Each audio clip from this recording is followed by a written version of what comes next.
గుంటూరు జిల్లా collectorate office దగ్గర ఒక బాలుడు వెనకాల బ్యాగ్ వేసుకొని ముందట ఒక వినతి పత్రం పట్టుకొని ఆఫీస్ చుట్టూ తిరుగుతూ ఉన్నారు.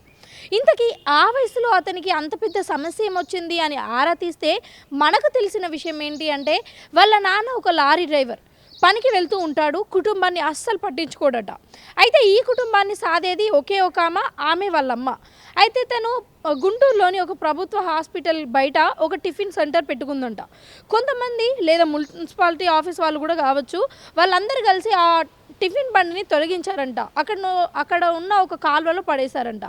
అయితే ఈ విషయం కోసం వాళ్ళ కుటుంబం అంతా కూడా చాలా ఆఫీసుల చుట్టూ తిరిగినప్పటికీ ఎలాంటి రిజల్ట్ రాలేదు. అయితే వాళ్ళ అమ్మ చెప్పి పంపించినట్టుంది, ఇలా కలెక్టర్ ఆఫీస్కి వెళ్తే మన పని అయిపోతుంది అని.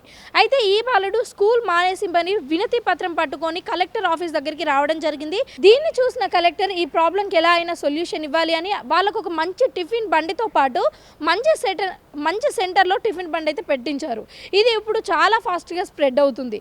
అయితే దీనిపైన మీ కామెంట్స్ ఏంటో కూడా తెలియజేయండి.